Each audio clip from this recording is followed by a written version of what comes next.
এইভাবে সরষা বাটা দিয়ে ইলিশ মাছ রান্না করলে সবচেয়ে বেশি টেস্টি হয় আর সময়ও কম লাগে।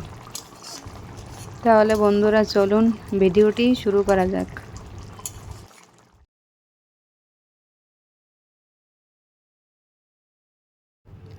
ইলিশ মাছ কেটে আমি পরিষ্কার করে ধুয়ে নেব।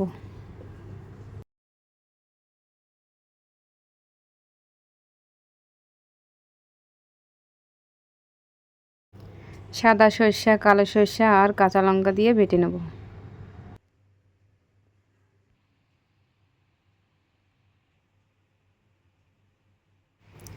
মাছে লবণ হলুদ মেখে রেখে দেবো।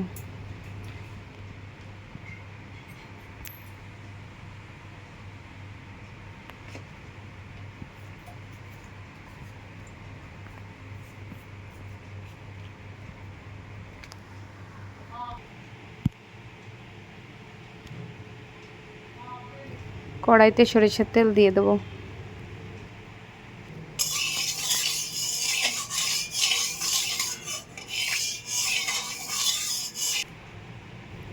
কালো জিরে আর কাঁচা লঙ্কা দিয়ে ফোড়ন দেবো।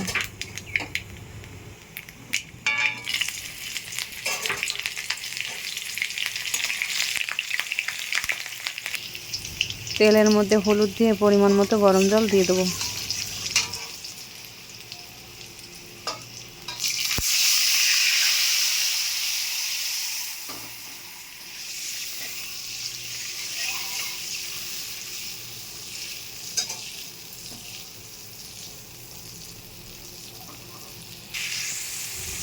পরিমাণ মতো লবণ দিয়ে দেবো।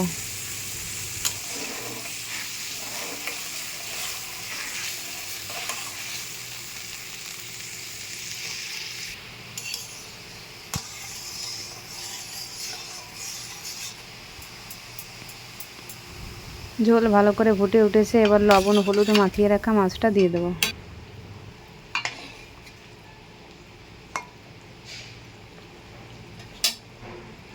দশ মিনিটের মতো ঢেকে দেবো।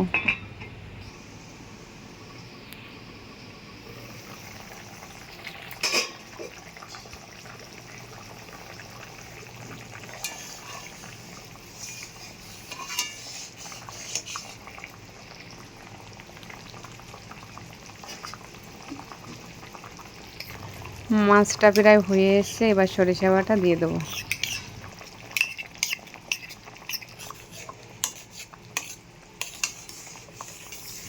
বন্ধুরা সাবস্ক্রাইব করে পাশে থাকুন, আর ভিডিওটি যদি ভালো লাগে অবশ্যই লাইক করুন আর শেয়ার করুন।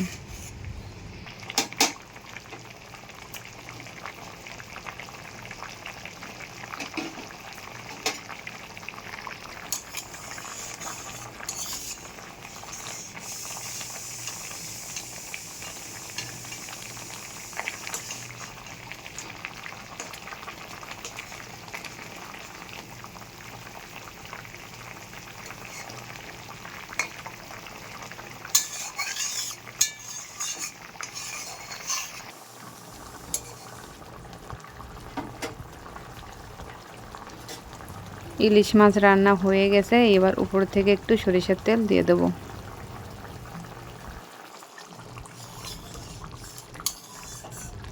বন্ধুরা বাড়িতে একবার এইভাবে রান্না করে খেয়ে দেখুন।